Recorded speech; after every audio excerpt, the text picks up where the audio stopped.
Hello everyone, എല്ലാവർക്കും Pathways അക്കാഡമിയുടെ daily news അനാലിസിലേക്ക് സ്വാഗതം.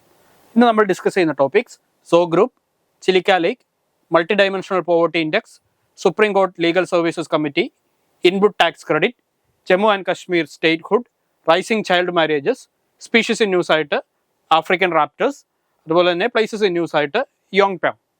നമുക്ക് വൺ ബൈ വൺ ഓരോ ന്യൂസിലേക്ക് പോകാം. നമുക്ക് വൺ ബൈ വൺ ഓരോ ന്യൂസിലേക്ക് പോകാം. First news so group.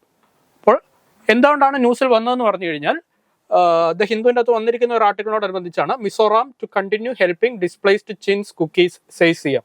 അപ്പം മിസോറാം CM പറഞ്ഞിരിക്കുന്ന അദ്ദേഹം നടത്തിയ ഒരു സ്റ്റേറ്റ്മെന്റിന്റെ അടിസ്ഥാനത്തിലാണ് ഇത് ന്യൂസിൽ വന്നിരിക്കുന്നത്. അപ്പോൾ നമ്മൾ അതിൻ്റെ അകത്താണെന്നുണ്ടെങ്കിൽ ആരാണ് ഈ സോ ഗ്രൂപ്പ്, ഏതൊക്കെ എത്നിക് ഗ്രൂപ്പുകളെയാണ് ടുഗദർ ഇവരെ സോ ഗ്രൂപ്പ് എന്ന് വിളിക്കുന്നത്, അതുപോലെ തന്നെ അവരെവിടെയൊക്കെയാണ് അവരുടെ സ്പ്രെഡായിട്ടിരിക്കുന്നത്, അവരുടെ പ്രസൻസ് എവിടെയൊക്കെയാണ് ഉള്ളത്, ആ കാര്യങ്ങളൊക്കെ നമ്മളൊന്ന് അറിഞ്ഞിരിക്കണം. The Zo people include all tribes of the Chin Kuki Mizo ethnic group spread across Myanmar, India and the Chittagong hill tracts of Bangladesh. അപ്പോൾ ഇന്ത്യയിലെ തന്നെ നമ്മുടെക്കറിയാം north eastern states, Mizoram, Manipur, അതുപോലെ തന്നെ മ്യാൻമാറിൽ ചിറ്റഗോങ് റീജിയൻ ഓഫ് ബംഗ്ലാദേശിലൊക്കെ ആയിട്ട് സ്പ്രെഡ് ചെയ്ത് കിടക്കുന്ന ഒരു ഗ്രൂപ്പ് ഓഫ് ട്രൈബ്സിനെ ഒരു കളക്റ്റീവ് നൗൺ ആണ് ഈ സോ പീപ്പിൾ എന്ന് പറയുന്നത്, സോ ഗ്രൂപ്പ് എന്ന് പറയുന്നത്. The Zo people is a term to denote all the speakers of Kuki Chin languages. അപ്പോൾ അതൊരു ഈ പറഞ്ഞ പോലെ ക്ലാസ് ഓഫ് ലാംഗ്വേജസ് ആണ്. കുറേ അധികം ലാംഗ്വേജസ് ഉണ്ട്, സ്ക്രിപ്റ്റ് ഉള്ളതും ഇല്ലാത്തതും ഒക്കെ ആയിട്ട്. അപ്പം ആ ലാംഗ്വേജ് സംസാരിക്കുന്ന എല്ലാ ട്രൈബ്സിനെയും കൂടെ പറയുന്ന ഒരു കളക്റ്റീവ് നൗൺ ആണ് ഈ സോ ഗ്രൂപ്പ്. അപ്പോൾ ഇത് എന്തുകൊണ്ടാണ് ഇപ്പോൾ നമ്മൾ ന്യൂസിൽ വന്ന് ഇമ്പോർട്ടൻ്റ് ആയെന്ന് പറഞ്ഞു കഴിഞ്ഞാൽ നമുക്കറിയാം രണ്ട് കാര്യങ്ങളാണ്. ഒന്ന്, മ്യാൻമാറിൽ മിലിറ്ററി ടേക്ക് ഓവറും ഫെബ്രുവരി 2021 അവിടെ നടന്ന മിലിറ്ററി ടേക്ക് ഓവറും അതിനോടനുബന്ധിച്ച് നടന്ന പ്രശ്നങ്ങളും ഒക്കെ നമുക്കറിയാം. അതോടൊപ്പം തന്നെ റീസെൻ്റ്ലി ആണെന്നുണ്ടെങ്കിൽ നമ്മുടെ മ്യാൻമാറിലാണെന്നുണ്ടെങ്കിൽ മിലിറ്ററിക്കെതിരെ പല ആംഡ് സ്ട്രഗിൾസും ഒക്കെ നടക്കുന്നുണ്ട്. അപ്പോൾ ആ കാര്യങ്ങളും, അപ്പോൾ ഈ പറഞ്ഞ പോലെ വളരെ വലിയ രീതിയിലുള്ള റെഫ്യൂജി ക്രൈസിസ് ഒക്കെ അവിടെ ഉണ്ട്. അതുപോലെ തന്നെ നമ്മുടെ ഇന്ത്യൻ സ്റ്റേറ്റ് മണിപ്പൂരിലാണെന്നുണ്ടെങ്കിൽ കുക്കി മീറ്റ് ക്ലാഷ്, എത്നിക് ക്ലാഷുകളും അവിടെ നടക്കുന്നുണ്ട്. അതിനും ഈ പറഞ്ഞ പോലെ ഹിസ്റ്റോറിക്കൽ ആയിട്ടുള്ള റീസൺസ് ഉണ്ട്, ഇമ്മീഡിയറ്റ് ആയിട്ടുള്ള റീസൺസ് ഉണ്ട്. ഈ പറഞ്ഞ പോലെ തന്നെ ഹിൽ വാലി പീപ്പിൾ എന്നുള്ളൊരു ഡിവൈഡൊക്കെ അവിടെ പണ്ട് തൊട്ടേ ഉണ്ടായിരുന്നായിരുന്നു. എനിവേ, അപ്പോൾ ഇവിടെയൊക്കെ ആണെന്നുണ്ടെങ്കിലും ഈ പറഞ്ഞ പോലെ ഈ സോ ഗ്രൂപ്പിൽപ്പെട്ട ആൾക്കാരുണ്ട് മ്യാൻമാറിലും മണിപ്പൂരിലും ഒക്കെ. അപ്പോൾ അവർക്കൊക്കെ ആണെന്നുണ്ടെങ്കിൽ മിസോറാം ഗവൺമെൻറ് ഇപ്പം കൊടുക്കുന്ന പോലെ തന്നെ അവരെ ഹെൽപ്പ് ചെയ്യും എന്നാണ് മിസോറാം CM പറഞ്ഞത്. അപ്പോൾ അതിനോടനുബന്ധിച്ച് തന്നെ നിങ്ങൾ വേറെ കുറച്ച് കാര്യങ്ങളും കൂടെ ഒന്ന് ഓർത്തിരിക്കേണ്ട എന്താണെന്ന് പറഞ്ഞാൽ 1951 റെഫ്യൂജി കൺവെൻഷൻ ന്യൂസിൻ്റെ അകത്ത് തന്നെ കൊടുത്തിട്ടുണ്ട്. 1951 റെഫ്യൂജി കൺവെൻഷൻ, ഇന്ത്യ അതിൻ്റെ അകത്ത് മെമ്പർ ആണോ എന്നുള്ളതൊക്കെ, സിഗ്നേറ്ററി ആണോ എന്നുള്ളതൊക്കെ നിങ്ങളൊന്ന് ഓർത്ത് വെക്കണം. അതുപോലെ തന്നെ ഈ പറഞ്ഞ പോലെ നമ്മുടെ നോർത്ത് ഈസ്റ്റിലുള്ള ഈ പല പല എത്നിക് ഗ്രൂപ്പുകൾ സ്റ്റേറ്റിന് അക്രോസ് ആയിട്ടും സ്റ്റേറ്റ് ബൗണ്ടറീസിന് അക്രോസ് ആയിട്ടും ഇന്റർനാഷണൽ ബൗണ്ടറീസിന് അക്രോസ് ആയിട്ടും ഒക്കെ ഇങ്ങനെ വൈഡ് സ്പ്രെഡ് ആയിട്ട് ഡിസ്പേഴ്സ് ആകാൻ കാരണം എന്താണെന്ന് പറഞ്ഞു കഴിഞ്ഞാൽ ഈ പറഞ്ഞ പോലെ പഴയ ബ്രിട്ടീഷുകാരുടെ ഇമ്പീരിയൽ പോളിസി തന്നെയായിരുന്നു. അവർ പൊളിറ്റിക്കൽ അല്ലെന്നുണ്ടെങ്കിൽ അഡ്മിനിസ്ട്രേറ്റീവ് സിഗ്നിഫിക്കൻസിന് വേണ്ടിയോ ജോഗ്രഫിക്കൽ മാനദണ്ഡങ്ങളോ അങ്ങനെയൊക്കെ വെച്ചിട്ടായിരുന്നു ബൗണ്ടറീസ് വരച്ചിരുന്നത്. നമുക്കറിയാം റാഡ്ക്ലിഫ് ലൈൻ്റെ ഒക്കെ ആണെന്നുള്ള കാര്യങ്ങളാണെന്നുണ്ടെങ്കിൽ നമുക്കറിയാം. അപ്പം എത്നിക് ഗ്രൗണ്ട്സിലൊന്നുമല്ല അവർ ബൗണ്ടറീസ് വരച്ചത്. അപ്പോൾ അതുകൊണ്ടൊക്കെയാണ് ഈ പറഞ്ഞതുപോലത്തെ ട്രൈബ്സ് ഒക്കെ ആണെന്നുണ്ടെങ്കിൽ പല പല സ്റ്റേറ്റുകളിൽ പല പല അക്രോസ് ഇന്റർനാഷണൽ ബോർഡേഴ്സും അവർ വൈഡ് സ്പ്രെഡ് ആയിട്ട് ഡിസ്പേഴ്സ് ആകാനുള്ള കാരണം. അപ്പോൾ സോ ഗ്രൂപ്പ് എന്താണ്? ഈ പറയുന്നത് പോലെ തന്നെ speakers of Kuki Chin languages, Kuki Chin ഭാഷകൾ, അതൊരു ഭാഷയല്ല, അതൊരു ക്ലാസ് ഓഫ് ലാംഗ്വേജസ് ആണ്. ആ ക്ലാസ് ഓഫ് ലാംഗ്വേജസ് സംസാരിക്കുന്ന ട്രൈബുകളെ എല്ലാം കൂടെ വിളിക്കുന്ന ഒരു കളക്റ്റീവ് പേരാണിത്. അപ്പോൾ with reference to ongoing crisis in Myanmar and Indian state of Manipur ഇത് നോക്കണം. അപ്പോൾ മിസോറാം CM പറഞ്ഞ ഒരു സ്റ്റേറ്റ്മെന്റിന്റെ പുറത്താണ് ഇത് നമ്മുടെ ന്യൂസ് വന്നത്. The Chin and Kuki Zo people are ethnically related to majority Mizos of Mizoram. Together they form the Zo group. അപ്പോൾ ഈ പറഞ്ഞതുപോലെ ഓൺഗോയിങ് ക്രൈസിസ് അതിനോട് ചേർത്ത് അനുബന്ധിച്ച് തന്നെ ഇത് വായിക്കാൻ ശ്രമിക്കുക. അടുത്ത ന്യൂസ് ചിലിക്ക ലേക്ക്. നമുക്ക് ന്യൂസ് വരാൻ കാരണം എന്താണെന്ന് പറഞ്ഞു കഴിഞ്ഞാൽ നമ്മുടെ ഒരു യൂണിയൻ മിനിസ്റ്റർ ട്രാവൽ ചെയ്തുകൊണ്ടിരുന്ന ഒരു ഒരു ബോട്ട് ഈ പർട്ടിക്കുലർ ചിലിക്ക ലേക്കിലാണെന്നുണ്ടെങ്കിൽ മറൂണ്ടായി. പിന്നെ വേറൊരു റെസ്ക്യൂ ബോട്ടൊക്കെ വന്നിട്ടാണ് അവരെ കരയിലെത്തിച്ചത്. അപ്പോൾ ജസ്റ്റ് ചിലിക്ക ലേക്ക് എന്താണെന്നുള്ളത് വളരെ ഇമ്പോർട്ടൻ്റ് ആയിട്ടുള്ളതാണ്. അത് നമ്മൾ അറിഞ്ഞിരിക്കണം. Chilika lake in the Odisha state is the largest brackish water lagoon in Asia and the second largest coastal lagoon in the world. അപ്പം നമുക്കറിയാം ഈസ്റ്റേൺ കോസ്റ്റിലുള്ള ഒഡീഷയിലുള്ള ചിലിക്ക ലേക്കിനെ പറ്റി നമുക്കറിയാം. ആദ്യത്തെ റാംസാർ സൈറ്റ്സ് ആയിരുന്നു ഇന്ത്യയിൽ. In 1981, Chilka Lake was designated the first Indian wetland of international importance under the Ramsar Convention. ഇപ്പോൾ നമുക്കറിയാം Ramsar sites wetlands of international importance 75 എണ്ണം ഉണ്ട് ആസ് ഓഫ് നൗ ഇന്ത്യയിൽ. നമുക്ക് ആസാദി കാ അമൃത് മഹോത്സവ് ഒക്കെ പ്രമാണിച്ച് നമുക്കിപ്പോൾ 75 വെറ്റ്ലാൻഡ്സ് ഓഫ് ഇന്റർനാഷണൽ ഇമ്പോർട്ടൻസ് ഉണ്ട്. അതിൻ്റെ അകത്തെ ആദ്യത്തെ വെറ്റ്ലാൻഡ് തന്നെ ചിലിക്ക ലേക്കായിരുന്നു. അപ്പോൾ ചിലിക്ക ലേക്കിൻ്റെ ഒരു എൻവയോൺമെന്റൽ പോയിന്റ് ഓഫ് വ്യൂവിൽ, ബയോഡൈവേഴ്സിറ്റി പോയിന്റ് ഓഫ് വ്യൂവിലൊക്കെ ആണെന്നുണ്ടെങ്കിൽ വളരെ സിഗ്നിഫിക്കൻ്റ് ആയിട്ടുള്ളതാണ്. ഇറാവതി ഡോൾഫിൻസ് ഒക്കെ ആണെന്നുണ്ടെങ്കിൽ നിങ്ങൾ കേട്ടിട്ടുള്ളതാണ്. അപ്പോൾ ഇതിൻ്റെ ലൊക്കേഷന്, കാര്യങ്ങൾ, ഇവിടുത്തെ ഒരു ജോഗ്രഫി കാര്യങ്ങളെല്ലാം നിങ്ങളൊന്നുകൂടെ ഒന്ന് റിഫ്രഷ് ചെയ്ത് വെക്കുക. It's the largest wintering ground for migratory waterfowl found anywhere on the Indian subcontinent. It is one of the hotspot of biodiversity in the country and some rare, vulnerable and endangered species listed in the IUCN Red List of Threatened Animals inhabit the lagoon for at least part of the life cycle. അപ്പോൾ ഈ പറഞ്ഞതുപോലെ എൻവയോൺമെന്റൽ പെർസ്പെക്റ്റീവിലും ഭയങ്കര important ആയിട്ടുള്ളതാണ്. ഒരു hotspot of biodiversity ആണ്. അതുപോലെ തന്നെ നിങ്ങൾക്കാണെന്നുണ്ടെങ്കിൽ case സ്റ്റഡിയൊക്കെ ആയിട്ട് ചിലിക്ക ഡെവലപ്മെന്റ് അതോറിറ്റിയെ പറ്റിയൊക്കെ പഠിക്കാവുന്നതാണ്. ചിലിക്ക ഡെവലപ്മെന്റ് അതോറിറ്റി അത്യാവശ്യം ഒരു സക്സസ് സ്റ്റോറി തന്നെയായിരുന്നു, അവരെങ്ങനെ അത് റീസ്റ്റോർ ചെയ്തു എന്നുള്ളത്. അതുപോലെ തന്നെ ചിലിക്കയ്ക്കൊരു കൾച്ചറൽ സിഗ്നിഫിക്കൻസ് ഉണ്ട്. Chilika is an integral part of the culture of coastal Odisha. Almost 400 years ago, the saint poet Purushottam Das, a devotee of lord Jagannath, അറിയാം പൂരി ജഗന്നാഥ് ടെമ്പിളൊക്കെ അറിയാം, ജഗന്നാഥ് ഒഡീഷയിലുള്ള രഥയാത്രാ കാര്യങ്ങളൊക്കെ നിങ്ങൾക്ക് അറിയാവുന്നതാണ്. wrote a poem about Lord Krishna dancing with a milkmaid called Maniki who had come to sell curds on the banks of Chilika. അപ്പോൾ ഈ കാര്യങ്ങളും ജസ്റ്റൊക്കെ ഒന്ന് ഓർത്തിരിക്കുക. ഇത് ന്യൂസിൽ വന്നതുകൊണ്ട് എന്താണെന്നുള്ളത്. ഇത് ചിലിക്ക ലേക്കിൽ, അതുപോലെ തന്നെ അവിടുത്തെ ഐലൻഡ്സിൽ, അതിൻ്റെ അകത്തുള്ള ഐലൻഡ്സിൽ ഒക്കെ കാണുന്ന കുറച്ച് സ്പീഷീസുകളുടെയൊക്കെ പിക്ചേഴ്സാണ്. അപ്പോൾ ആ കാര്യങ്ങളൊക്കെ ഒന്ന് ഓർത്തിരിക്കുക. ഇറാവതി ഡോൾഫിൻസ് ഒക്കെ എന്താണെന്നുള്ളത് നിങ്ങൾക്കറിയാം. അടുത്ത news, multi dimensional poverty index. എന്താണ് വന്നതെന്ന് പറഞ്ഞു കഴിഞ്ഞാൽ, ദ ഇന്ത്യൻ എക്സ്പ്രസിൻ്റെ അകത്ത് ഒരു ആർട്ടിക്കിൾ ഉണ്ടായിരുന്നു, growth and its discontents. Decline in multidimensional poverty is good news, but it is critical to address income poverty, which is still very high. അപ്പോൾ നമുക്കറിയാം ഈ പറഞ്ഞതുപോലെ തന്നെ പല പല സൂചികകളുണ്ട്.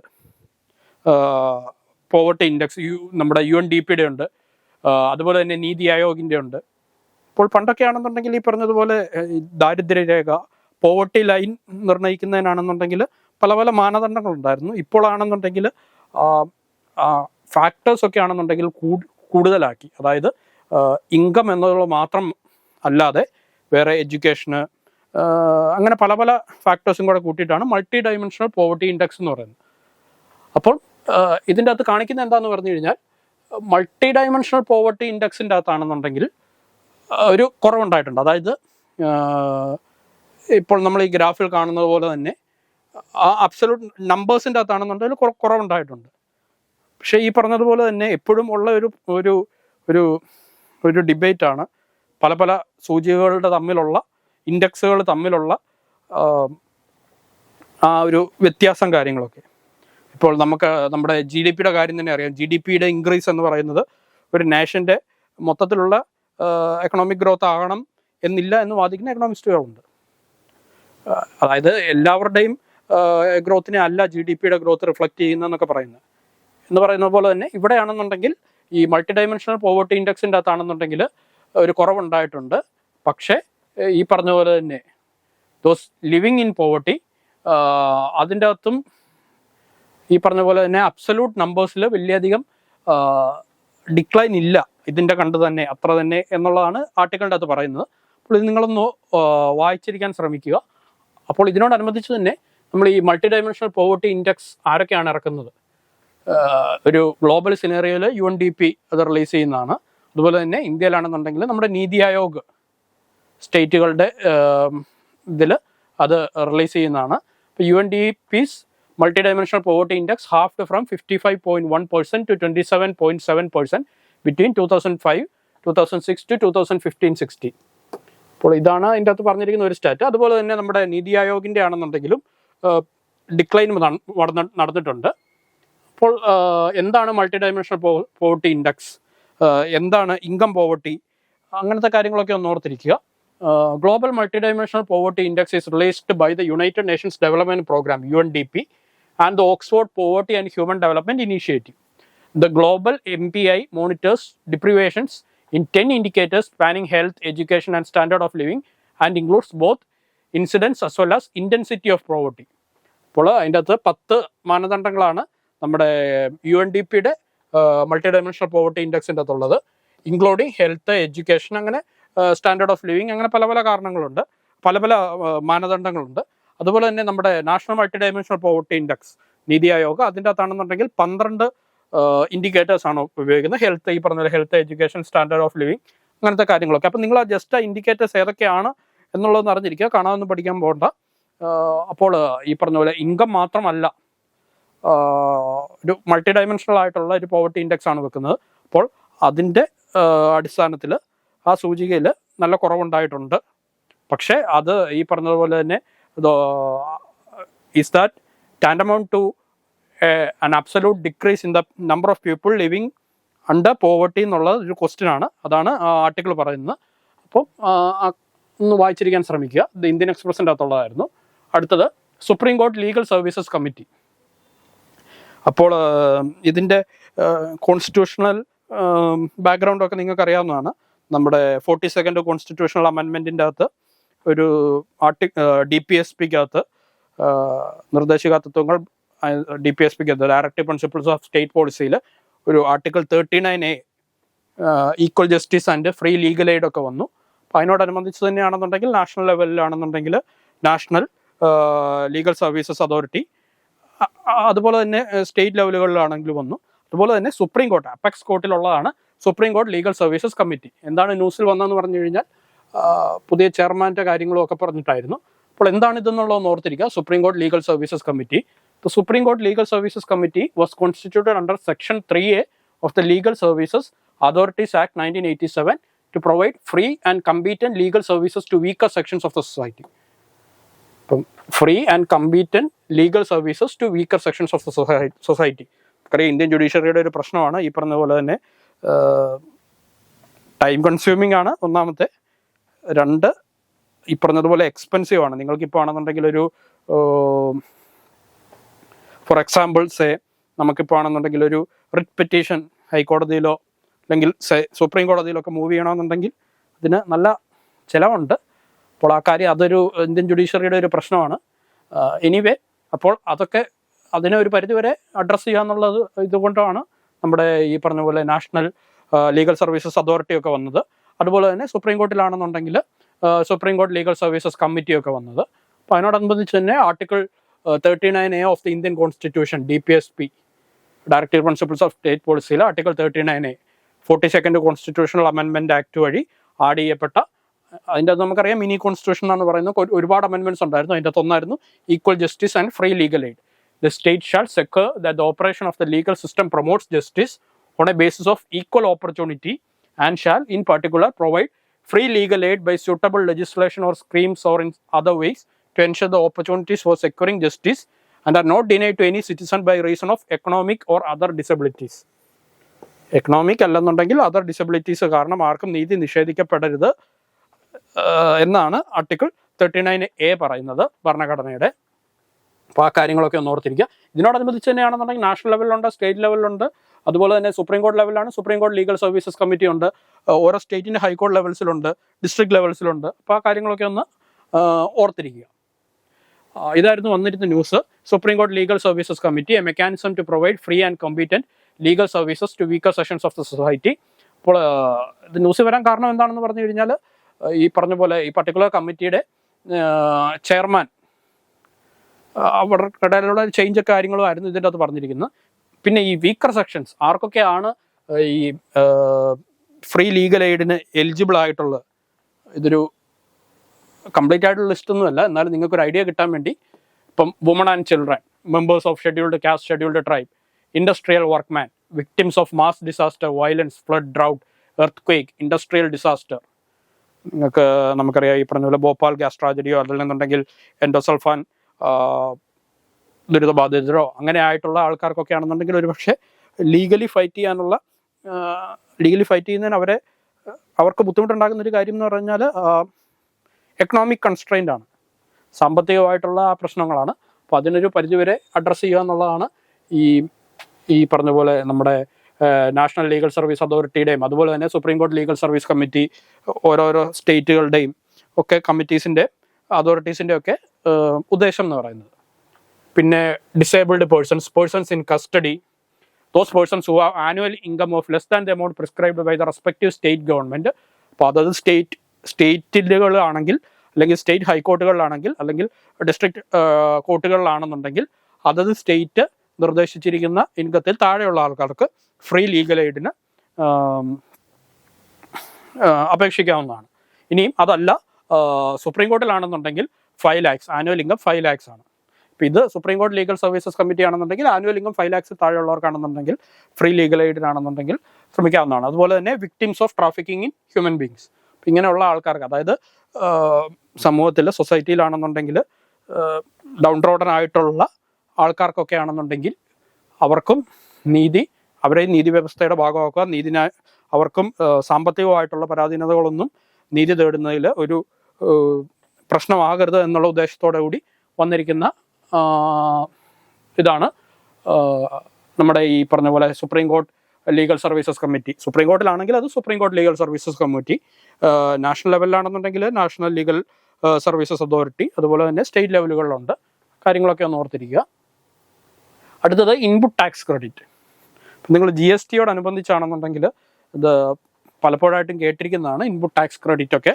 അപ്പോൾ ഇപ്പോൾ എന്താണ് ന്യൂസ് വന്നതെന്ന് പറഞ്ഞു കഴിഞ്ഞാൽ, Goods and Service Tax authorities have detected 4,153 bogus firms involved in suspected evasion of input tax credit worth around 12,036 crore rupees during October to December 2023. അപ്പോൾ ഈ പറഞ്ഞ പോലെ തന്നെ ഇൻപുട്ട് ടാക്സ് ക്രെഡിറ്റ് വെട്ടിച്ച് ബോഗസ് ആയിട്ടുള്ള ക്ലെയിം ചെയ്ത അങ്ങനത്തെ 4,000-ലധികം ഫേംസിൻ്റെ സസ്പെക്റ്റഡ് ഫേംസിനെ ആണെന്നുണ്ടെങ്കിൽ ഈ പറഞ്ഞതുപോലെ തന്നെ central board of indirect taxation അവരാണ് GST-യുടെ കാര്യങ്ങളൊക്കെ നോക്കുന്നത്. അവരുടെ അതോറിറ്റീസൊക്കെ ആണെന്നുണ്ടെങ്കിൽ അങ്ങനെയുള്ള ആൾക്കാരെ കണ്ടുപിടിച്ചു. അപ്പോൾ ഈ പറഞ്ഞതുപോലെ മോർ ദാൻ 10,000 crore-ൻ്റെ ഒരു വ്യത്യാസമാണ് വരുന്നത്. അപ്പോൾ ആ കാര്യങ്ങളൊക്കെ ഒന്ന് ഓർത്തിരിക്കുക. അപ്പോൾ എന്താണ് ഈ ഇൻപുട്ട് ടാക്സ് ക്രെഡിറ്റ് എന്നുള്ളത് നിങ്ങൾക്കറിയാം.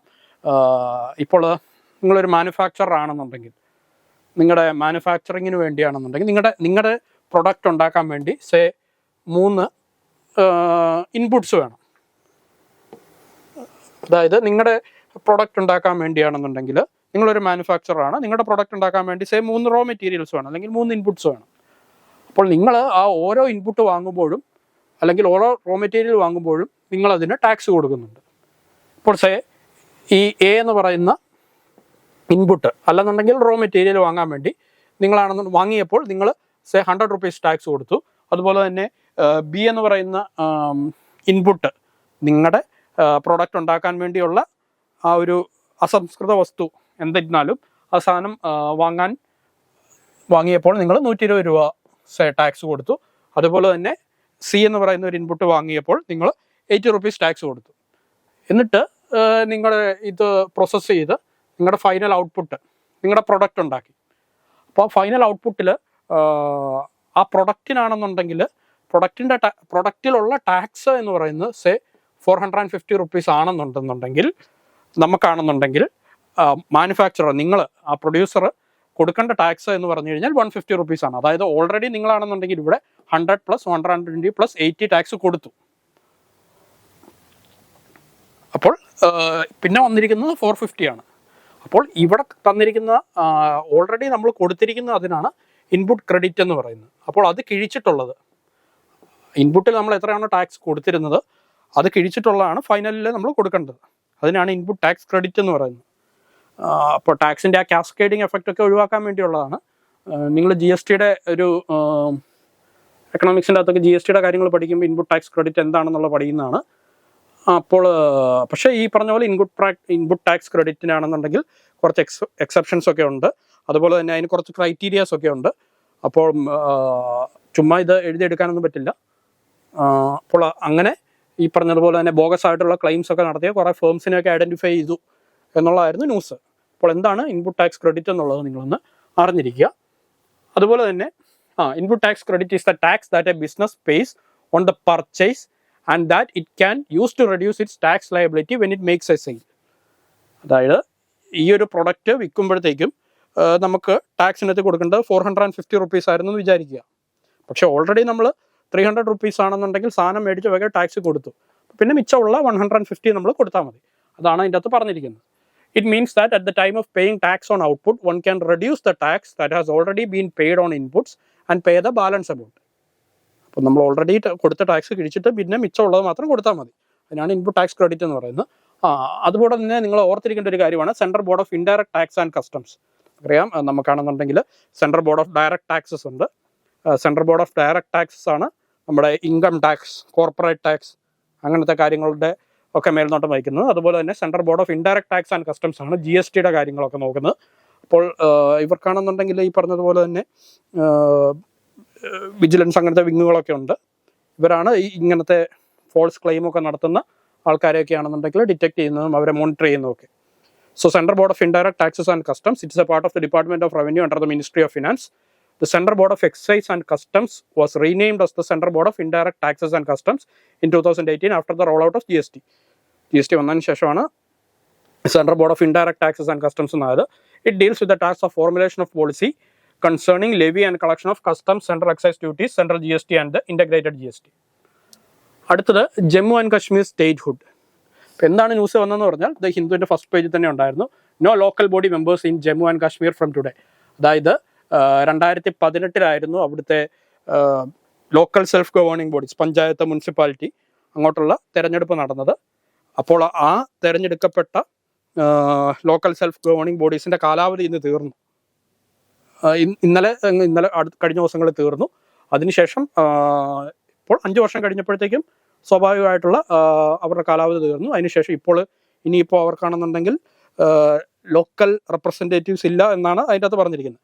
അപ്പോൾ നമുക്കറിയാം, അപ്പോൾ ഇതിനോടനുബന്ധിച്ച് നമ്മൾ ഓർക്കേണ്ടത് ആർട്ടിക്കിൾ 370 അതിൻ്റെ അബ്രഗേഷൻ, അത് ഈയിടെ കുറച്ച് നാളുകൾക്ക് ഒരു 2 ആഴ്ച മുമ്പ് സുപ്രീം കോർട്ട് ഡിസിഷനൊക്കെ ആണെന്നുണ്ടെങ്കിൽ അത് ശരിവെക്കുകയൊക്കെ ചെയ്തു. അപ്പോൾ തെരഞ്ഞെടുപ്പ് നടക്കാൻ പോകുന്നുണ്ട്. അതിനുവേണ്ടിയുള്ള ഡീലിമിറ്റേഷൻ കാര്യങ്ങളൊക്കെ ആണെന്നുണ്ടെങ്കിൽ നടക്കുന്നുണ്ട്. ഇതെല്ലാം നിങ്ങളൊന്ന് ഓർത്തിരിക്കണം. അപ്പോൾ ഇതിൻ്റെ അകത്ത് എന്താണ് കാര്യമെന്ന് പറഞ്ഞു കഴിഞ്ഞാൽ, നമ്മൾ ആർട്ടിക്കിൾ 370 എന്താണ്, ടെമ്പററി പ്രൊവിഷൻസ് ആയിട്ട് വന്നിരുന്ന ആർട്ടിക്കിൾ 370 എന്തായിരുന്നു, അന്ന് ആർട്ടിക്കിൾ 370 ഒരു ടെമ്പററി പ്രൊവിഷനായിട്ട് ജമ്മു ആൻഡ് കാശ്മീരിന് കൊടുക്കാനുണ്ടായിരുന്ന പിന്നിലുണ്ടായിരുന്ന കാരണം എന്തായിരുന്നു, അതുപോലെ തന്നെ നമ്മുടെ ഇപ്പോഴത്തെ സിറ്റുവേഷൻ എങ്ങനെയാണ്, ജമ്മു ആൻഡ് കാശ്മീർ ജമ്മു ആൻഡ് കാശ്മീർ എന്ന് പറയുന്ന സ്റ്റേറ്റിനെ 2 യൂണിയൻ ടെറിട്ടറീസ് ആയിട്ട് ഫോർ ദ ടൈം ബീങ് ബൈഫുർക്കേറ്റ് ചെയ്തു. അതിൻ്റെ അകത്ത് തന്നെ ജമ്മു ആൻഡ് കാശ്മീർ എന്ന് പറയുന്ന യൂണിയൻ ടെറിട്ടറിക്ക് ലെജിസ്ലേച്ചർ ഉണ്ട്. അതായത് നിയമസഭയുള്ള കേന്ദ്രഭരണ പ്രദേശമാണ്. നമ്മുടെ പോണ്ടിച്ചേരിയൊക്കെ പോലെ മുഖ്യമന്ത്രിയൊക്കെ കാണും. അവർക്ക് ഇലക്ടഡ് റെപ്രസെൻറ്റേറ്റീവ്സ് ഉണ്ട്. അതുപോലെ തന്നെ ലഡാക്ക് എന്ന് പറയുന്നത് ലെജിസ്ലേറ്റീവ് അസംബ്ലി ഇല്ലാത്ത ഒരു ഭരണഘടനാ പ്രദേശമായിരിക്കും. നമ്മുടെ ലക്ഷദ്വീപ് പോലെയോ ഡാമൻ ആൻഡ് ദ്വീപ് പോലെയോ അങ്ങനെ. അപ്പോൾ ആ കാര്യങ്ങൾ നിങ്ങളൊന്ന് ഓർത്തിരിക്കുക. ആർട്ടിക്കിൾ 370 അത് എടുത്തു കളയാനുണ്ടായ സാഹചര്യം എന്തായിരുന്നു, ഇപ്പോഴത്തെ ബാക്കി കാര്യങ്ങൾ എന്താണ്, അടുത്ത ഈ പറഞ്ഞതുപോലെ തന്നെ അവിടെ ഡീലിമിറ്റേഷൻ കാര്യങ്ങളൊക്കെ നടക്കുന്നുണ്ട്. അടുത്ത ലോക്സഭാ ഇലക്ഷൻ ആണെന്നുണ്ടെങ്കിൽ അവിടെ തെരഞ്ഞെടുപ്പ്, അതിനുശേഷമാണെന്നുണ്ടെങ്കിൽ അവിടുത്തെ അസംബ്ലിയിലേക്കും, ജമ്മു ആൻഡ് കാശ്മീരിലാണെന്നുണ്ടെങ്കിൽ അസംബ്ലിയിലേക്കും തെരഞ്ഞെടുപ്പൊക്കെ നടക്കുന്നതാണ്. അപ്പോൾ ആ കാര്യങ്ങളൊക്കെ ഒന്ന് ഓർത്തിരിക്കുക. ഇത് മെയിൻസ് പോയിന്റ് ഓഫ് വ്യൂവിലാണെന്നുണ്ടെങ്കിൽ അത്യാവശ്യം ഇമ്പോർട്ടൻ്റ് ആണ്. അതുപോലെ തന്നെ ഈ പറഞ്ഞ പോലെ തന്നെ നിങ്ങൾക്കറിയാം, നമ്മുടെ ലോക്കൽ സെൽഫ് ഗവേണിംഗ് ബോഡീസ്, അതായത് പഞ്ചായത്ത്, മുനിസിപ്പാലിറ്റി, കോർപ്പറേഷന് അങ്ങനത്തേത് ലോട്ടൊക്കെ ആണെന്നുണ്ടെങ്കിൽ തെരഞ്ഞെടുപ്പുകൾ കാര്യങ്ങളൊക്കെ വന്നതാണെന്നുണ്ടെങ്കിൽ 73rd and 74th constitutional amendment act വഴിയാണ്. 73rd and 74th. 73rd ആണ് പഞ്ചായത്ത്, 74th ആണ് അർബൻ ഗവേണിംഗ് ബോഡീസ്, മുനിസിപ്പാലിറ്റി, കോർപ്പറേഷനുകളൊക്കെ. അപ്പം ഇതിൻ്റെ ഭാഗമായിട്ട് തന്നെ നമ്മുടെ സംസ്ഥാനങ്ങളിൽ സ്റ്റേറ്റ് ഇലക്ഷൻ കമ്മീഷനൊക്കെ വന്നു. സ്റ്റേറ്റ് ഇലക്ഷൻ കമ്മീഷനാണ് പഞ്ചായത്തുകളിലോട്ടുള്ള തെരഞ്ഞെടുപ്പുകളെ മേൽനോട്ടം വഹിക്കുന്നത്. അതുപോലെ തന്നെ ഇലക്ടറൽ റോൾസ് ഒക്കെ മെയിൻറ്റെയിൻ ചെയ്യുന്നതൊക്കെ സ്റ്റേറ്റ് ഇലക്ഷൻ കമ്മീഷൻസ് ആണ്. നമ്മുടെ ലോക്സഭയിലേക്കുള്ളതും അതുപോലെ തന്നെ സ്റ്റേറ്റ് അസംബ്ലീസിലേക്കുള്ളതും നമ്മുടെ സെൻട്രൽ ഇലക്ഷൻ കമ്മീഷനാണ്. ആ കാര്യങ്ങളൊക്കെ നിങ്ങൾക്ക് അറിയാവുന്നതാണ്. ജസ്റ്റ് ഒന്ന് റിവൈസ് ചെയ്യുക. അപ്പോൾ റീസെൻ്റ്ലി ആണെന്നുണ്ടെങ്കിൽ ഒരു 2 ആഴ്ചയോളം മുമ്പ് നമ്മുടെ കോൺസ്റ്റിറ്റ്യൂഷണൽ ബെഞ്ച്, ഭരണഘടനാ bench, Constitutional Bench of the Supreme Court on 11th December 2023 unanimously upheld the power of the President to abrogate Article 370 of the Constitution, which in August 2019 led to the reorganization of the state of Jammu and Kashmir into 2 union territories and denuded of its special privileges. അപ്പോൾ നമുക്ക് അറിയാം, Jammu and കാശ്മീരിന് temporary പ്രൊവിഷൻസിൻ്റെ അതാണെന്നുണ്ടെങ്കിൽ കുറച്ച് special privileges ഒക്കെ ഉണ്ടായിരുന്നു. അപ്പോൾ അത് ഈ പറഞ്ഞതുപോലെ തന്നെ പ്രസിഡന്റിൻ്റെ ഉത്തരവോടുകൂടി അത് എടുത്തു കളഞ്ഞു. അത് സുപ്രീം കോർട്ടിലാണെന്നുണ്ടെങ്കിൽ അത് കേസിലായിരുന്നു. അതിനൊരു തീർപ്പ് കൽപ്പിച്ചു റീസെൻ്റ്ലി. ആ കാര്യങ്ങളൊക്കെ ഒന്ന് ഓർക്കുക. It reasoned that Article 370 was only a temporary provision to ease the accession of the then princely state to the Union at the time of internal strife and war. അപ്പോൾ ആ സമയത്തെ കാര്യങ്ങളോ ഹിസ്റ്ററിയൊക്കെ ആണെന്നുണ്ടെങ്കിൽ നിങ്ങൾക്ക് അറിയാവുന്നതാണ്, പാർട്ടീഷൻ്റെ സമയത്തെ കാര്യങ്ങളൊക്കെ. അപ്പോൾ അതൊക്കെ ജസ്റ്റ് ഒന്ന് റിവൈസ് ചെയ്ത് വെക്കുക. അടുത്തതും ഈ പറഞ്ഞ പോലെ തന്നെ റൈസിങ് ചൈൽഡ് മാരേജസ്. അത് എന്താണെന്ന് പറഞ്ഞു കഴിഞ്ഞാൽ ഈ പറഞ്ഞ പോലെ നമ്മുടെ ഇത് ഹിന്ദുവിൻ്റെ അകത്തൊക്കെ വന്നിരുന്ന ഒരു ആർട്ടിക്കിളാണ്. അത് പർട്ടിക്കുലർലി അബൌട്ട് വെസ്റ്റ് ബംഗാൾ ആയിരുന്നു പറയുന്നത്. വെസ്റ്റ് ബംഗാൾ സ്റ്റേറ്റിൻ്റെ കാര്യത്തിലായിരുന്നു പർട്ടിക്കുലർലി പറയുന്നത്. അപ്പോൾ അബ്സലൂട്ട് ടേംസിലൊക്കെ ആണെന്നുണ്ടെങ്കിൽ ചൈൽഡ് മാരേജ് കൂടുന്നുണ്ട്. അതുപോലെ തന്നെ എഡ്യൂക്കേഷൻ ഉണ്ടായിട്ടും നമ്മൾ ഈ പറഞ്ഞ പോലെ ലാക്ക് ഓഫ് എഡ്യൂക്കേഷനാണ് ഇതിൻ്റെ ഒരു പ്രൈമറി കോസ് എന്ന് പറയുന്നത്. പക്ഷേ എഡ്യൂക്കേഷൻ ഉള്ള സ്ഥലങ്ങളിൽ പോലും ഇതിപ്പോഴും റെലവൻ്റ് ആണ് എന്നൊക്കെ ഒരു സ്റ്റഡി ഉണ്ടായിരുന്നു ലാൻസെറ്റിൻ്റെ അകത്ത്. അപ്പോൾ ജസ്റ്റ് ഇങ്ങനെ പറയുക, Lancet paper titled prevalence of girl and boy child marriages across states and union territories in India 1993 to 2021, a repeated cross sectional study, അതായിരുന്നു പേപ്പറിൻ്റെ പേര്, highlights that 1 in 5 girls are still married below legal age in India. നമുക്കറിയാം legal age for marriage 18 ആണ് പെൺകുട്ടികൾക്ക്, 21 ആൺകുട്ടികൾക്ക്. ഇപ്പോഴാണെന്നുണ്ടെങ്കിൽ recently ആണെന്നുണ്ടെങ്കിൽ ആ age രണ്ടുപേർക്കും 21 ആക്കണം, റെസ്പെക്റ്റീവ് ഓഫ് ജെൻഡർ എന്ന് പറഞ്ഞൊരു ബില്ലൊക്കെ വന്നിട്ടുണ്ടായിരുന്നു. അപ്പോൾ എനിവേ ആക്റ്റായിട്ടില്ല. അപ്പോൾ അങ്ങനെ ഒരു ബില്ലൊക്കെ വന്നിട്ടുണ്ടായിരുന്നു. എന്നിരുന്നാൽ പോലും ഈ പറഞ്ഞ പോലെ 18 താഴെയുള്ള 1 in 5 ഗേൾസ് എന്ന് പറഞ്ഞു കഴിഞ്ഞാൽ ഈ പറഞ്ഞ പോലെ തന്നെ ഓൾമോസ്റ്റ് ഒരു 20% ഇപ്പോഴും നിയമവിരുദ്ധമായിട്ട് കൂടിയും അങ്ങനെ ഒരു സിറ്റുവേഷൻ ഉണ്ട് ഇന്ത്യയിൽ എന്നുള്ളത് ആണ് ഈ സ്റ്റഡി പറയുന്നത്. അപ്പോൾ നിങ്ങൾ ഈ പറഞ്ഞ പോലെ കേരളത്തിൻ്റെ സിറ്റുവേഷൻ മാത്രം എടുത്തിട്ടില്ല നോക്കേണ്ടത്, ഓൾ ഇന്ത്യ സിറ്റുവേഷൻ ആണ് പറയുന്നത്. അതിൻ്റെ അകത്താണെന്നുണ്ടെങ്കിൽ ആർട്ടിക്കിളിൻ്റെ അകത്ത് പർട്ടിക്കുലർലി വെസ്റ്റ് ബംഗാളിൻ്റെ കാര്യമായിരുന്നു പറയുന്നത്. The largest absolute increase in headcount was observed in West Bengal, representing an increase of 32.3% in headcount. West Bengal saw the largest absolute increase with over 5 lakh more girls getting married as children. 18 വയസ്സ് താഴെയുള്ള 5 ലക്ഷം കുട്ടികൾ വിവാഹിതരായി west ബംഗാളിൽ മാത്രം എന്നാണ് report പറയുന്നത്. നിങ്ങൾക്ക് അതിൻ്റെ ഒരു മെയിൻ പെർസ്പെക്റ്റീവിൽ അതിൻ്റെ റീസൺസ് ഒക്കെ നമുക്കറിയാം. Social culture norms, economic factors, സാമ്പത്തികമായിട്ടുള്ള കാര്യങ്ങളും അതിൻ്റെ അകത്തൊരു റീസണാണ്. എസ്പെഷ്യലി നമ്മളിപ്പോൾ ഈ പറഞ്ഞതുപോലെ ജീവിത നിലവാരത്തിലൊക്കെ ഉയർന്നു നിൽക്കുന്നെന്ന് പറയുന്ന സദേൺ സ്റ്റേറ്റുകളിലാണെന്നുണ്ടെങ്കിൽ പോലും, കേരളം പോലെയുള്ള സ്റ്റേറ്റുകളിലാണെന്നുണ്ടെങ്കിൽ പോലും ഈ പറഞ്ഞ പോലെ ഡൗറി റിലേറ്റഡ് മർഡറും ഡെത്തും ഒക്കെ ആണെന്നുണ്ടെങ്കിൽ ഉണ്ടാകുന്നുണ്ട്. അപ്പോൾ അതൊരു റീസണാണ്. എക്കണോമിക് ഫാക്ടേഴ്സ് ഒരു റീസണാണ്. Lack of education obviously lack of education ഉണ്ട്, ജെൻഡർ ഇൻഇക്വാളിറ്റി ഉണ്ട്. ഈ പർട്ടിക്കുലർ സ്റ്റഡിക്കകത്ത് പറയുന്നത് ലാക്ക് ഓഫ് എഡ്യൂക്കേഷൻ, അതായത് വിദ്യാഭ്യാസം ഉള്ളിടത്ത് പോലും ഈ പറഞ്ഞ പോലെ ചൈൽഡ് മാരേജ് നടക്കുന്നുണ്ട് എന്ന് പറയുന്നുണ്ട്. അപ്പോൾ എനിവേ അതുപോലെ തന്നെ അതിൻ്റെ impacts affects maternal and child health. നമുക്കറിയാം ഈ maternal mortality rate, infant mortality rate ഈ പറഞ്ഞതുപോലെ തന്നെ 15 മുതൽ 19 വയസ്സ് വരെയൊക്കെയുള്ള പെൺകുട്ടികളിലാണ് ഈ പറഞ്ഞ പോലെ പ്രഗ്നൻസി റിലേറ്റഡ് കോംപ്ലിക്കേറ്റഡ് ആയിട്ടുള്ള ഡെത്ത്സ് ഒക്കെ കൂടുതലുണ്ടാകുന്നത്. നമ്മുടെ മെഡിക്കൽ കോളേജുകളിൽ OBG ഗൈനക് ഡോക്ടേഴ്സിൻ്റെ ഒക്കെ സ്റ്റഡി പ്രകാരമാണെന്നുണ്ടെങ്കിൽ ഒരു 19 വയസ്സിനൊക്കെ താഴെയുള്ള കുട്ടികളിലാണ് ഈ പ്രഗ്നൻസി റിലേറ്റഡ് കോംപ്ലിക്കേറ്റഡ് ആയിട്ടുള്ള ഡെത്ത് കൂടുതലുണ്ടാകുന്നത്. അതുപോലെ തന്നെ ഇൻ്റർ ജനറേഷണൽ സൈക്കിൾ ഓഫ് പോവർട്ടി, അതായത് ഇവർക്ക് വിദ്യാഭ്യാസത്തിനുള്ളതും പിന്നെ ജോലിക്കുള്ളതും അതുവഴി ഫിനാൻഷ്യൽ ഇൻഡിപെൻഡൻസിനുള്ള സാഹചര്യങ്ങളൊക്കെ ഇല്ലാതാവുകയാണ്. അപ്പോൾ അത് ഈ പറഞ്ഞ പോലെ റിപ്പീറ്റ് ചെയ്ത് അവർ പാവപ്പെട്ട പൂറായിട്ടുള്ള ആൾക്കാർ എപ്പോഴും പൂറായിട്ട് പിന്നെ ഇങ്ങനെ പോയിക്കൊണ്ടിരിക്കും. അതുപോലെ തന്നെ additional strain on health care system, ഈ പറഞ്ഞ പോലെ തന്നെ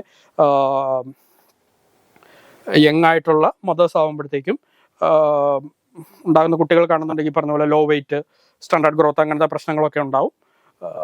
ഹെൽത്തി ആയിരിക്കില്ല കുട്ടികൾ. അതുപോലെ തന്നെ ഇൻഫൻറ്റ് മൊർട്ടാലിറ്റി റേറ്റ് ഒക്കെ കൂടാനുള്ള സാധ്യതയുണ്ട്. പിന്നെ സൈക്കോ സോഷ്യൽ കോൺസിക്വൻസസ്, അതായത് ഈ പറഞ്ഞതുപോലെ തന്നെ വളരെ ചെറിയ പ്രായത്തിൽ തന്നെ വിവാഹിതരാകുന്നതുകൊണ്ട് അവർക്കാണെന്നുണ്ടെങ്കിൽ ഒരു ഈ പറഞ്ഞതുപോലെ ഫിനാൻഷ്യൽ ഇൻഡിപെൻഡൻസും അങ്ങനത്തെ കാര്യങ്ങളൊന്നും കിട്ടുന്നില്ലാത്തത് കൊണ്ട് തന്നെ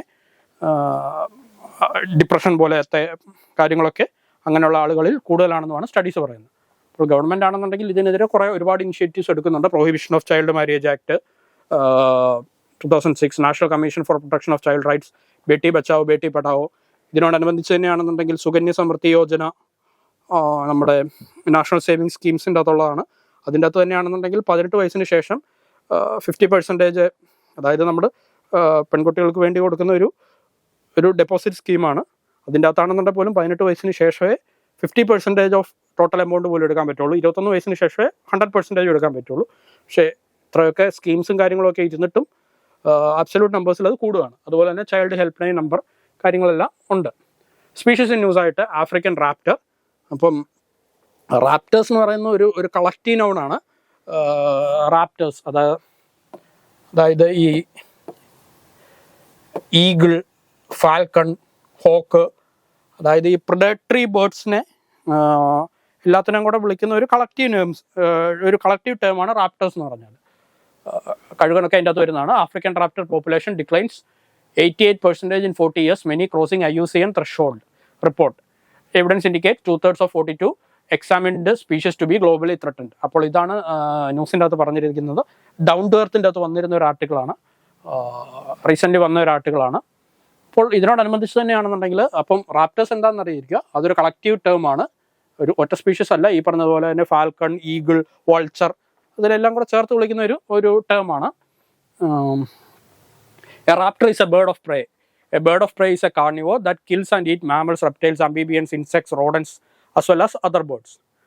അപ്പോൾ ഇതിൻ്റെ നമ്മുടെ ഇമ്പോർട്ടൻ്റ് ആയിട്ടുള്ള കാര്യം എന്താണെന്ന് പറഞ്ഞു കഴിഞ്ഞാൽ, ഇന്ത്യയിൽ ഈ സിനറിയോ ഇങ്ങനെ തന്നെയാണ്. India's iconic raptors are declining fast warns new report. ഇത് കുറച്ച് നാളുകൾക്ക് ഓഗസ്റ്റ് 2023 ഡൗൺ ടു എർത്തിൻ്റെ അകത്ത് തന്നെ വന്ന റിപ്പോർട്ടാണ്. ആഫ്രിക്കൻ റാപ്റ്റേഴ്സിൻ്റെ കാര്യം റീസെൻ്റ്ലി വന്നതാണ്, 2 ദിവസം മുമ്പ് വന്നതാണ്.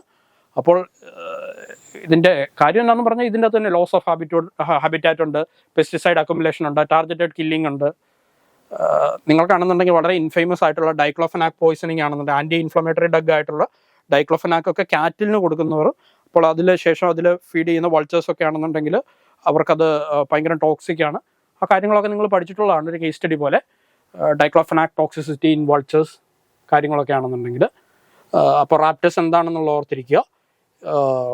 ഈ പറഞ്ഞ പോലെ തന്നെ അവരുടെ അതുപോലെ തന്നെ ഈ ലോസ് ഓഫ് ഹാബിറ്റാറ്റ്, ഇവർക്ക് കുറച്ചുകൂടെ വാസ്റ്റ് ആയിട്ടുള്ള ലാൻഡ്സ്കേപ്സ് ഒക്കെ വേണം. അത് പൊതുവെ ഇന്ത്യയിലാണെന്നുണ്ടെങ്കിൽ ലോകത്തിലാണെന്നുണ്ടെങ്കിൽ അത് കുറഞ്ഞു വരുവാണ്. ആ കാര്യങ്ങളൊക്കെ ഒന്ന് ഓർത്തിരിക്കുക.